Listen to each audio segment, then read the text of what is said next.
దైవ చిత్తాన్ని తెలుసుకో, జీవితాన్ని మలుచుకో, పరలోక రాజ్యాన్ని గెలుచుకో.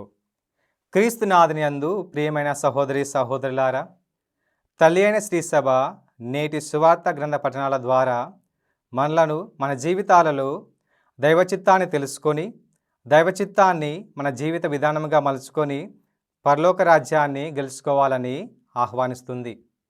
నేడు మనము 2 అంశాల గురించి ధ్యానించుకోపోతున్నాము. మొదటిగా, క్రీస్తు ప్రభువు వారి జీవితంలో దైవ చిత్తాన్ని జీవిత విధానంగా ఎలా మార్చుకున్నారు. రెండవది, మరే తల్లి తన జీవితంలో తండ్రి దేవుని చిత్తానికి తను ఇచ్చిన ప్రాధాన్యత గురించి. మొదటిది, క్రీస్తు ప్రభువు తన జీవితంలోని తండ్రి దేవుని చిత్తాన్ని జీవిత విధానంగా ఎలా మార్చుకున్నారు. క్రీస్తు ప్రభువు మనుష్యావతారం ఎత్తినప్పటి నుండి శిలువపై మరణించేంత వరకు తండ్రి దేవుని చిత్తానికి విధేయుడై ఉన్నారు. ఉదాహరణకు లూకా శుభవార్త 2వ అధ్యాయము 49వ వచనంలోని దేవాలయంలో తప్పిపోయిన బాలయేసుని మరియ తల్లి జోసెఫ్ గారు కనుగొన్నప్పుడు బాలయేసు మరియ తల్లితో ఇలా అంటున్నారు, మీరు నా కొరకు ఎలా వెతుకుచున్నారు? నేను నా తండ్రి పనియందు నిమగ్నమై ఉండవలనే మీకు తెలియదా?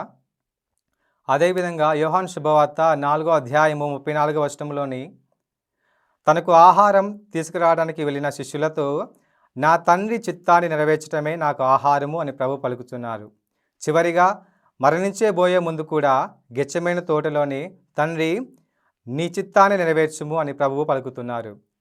ఈ సంఘటనలను బట్టి క్రీస్తు ప్రభువు ఈ భూలోకంలో జీవించినంత కాలము తనకి ఎన్నో అధికారాలు ఉన్నా కూడా తన స్వలాభం కోసం ఏ పని చేయకుండా తండ్రి దేవుని చిత్తాన్ని నెరవేర్చారు.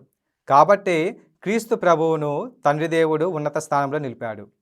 ఇక రెండవదిగా, మరే తల్లి జీవితంలో దైవ చిత్తానికి మరే తల్లి ఇచ్చిన ప్రాధాన్యత.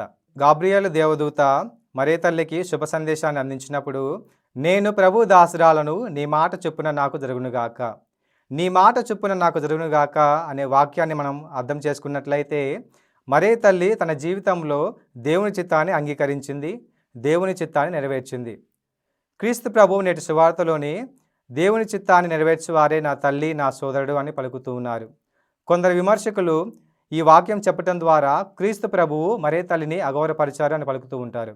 కానీ ఆ వాక్యంలో పరమార్థాన్ని అర్థం చేసుకున్నట్లయితే అగౌరవపరచడం కాదు, కానీ మరే తల్లిని మనకు ఆదర్శంగా నిలుపుతూ ఉన్నారు.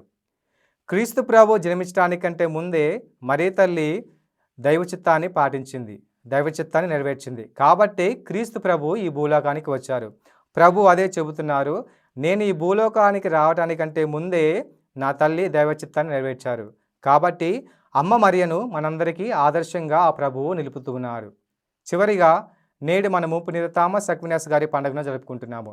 అతను ఎంతో ధనవంతుడు, ఎంతో జ్ఞానవంతుడు. అయినప్పటికీ కూడా గర్వంతో ఉండకుండా తన తెలివితేటలన్నింటినీ ప్రభుకి అంకితం చేసి ప్రభు చిత్తాన్ని తెలుసుకొని పరలోక రాజ్యాన్ని చేరుకున్నారు.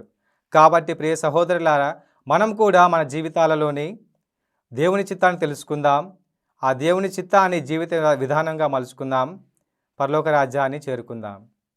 ఆమేన్.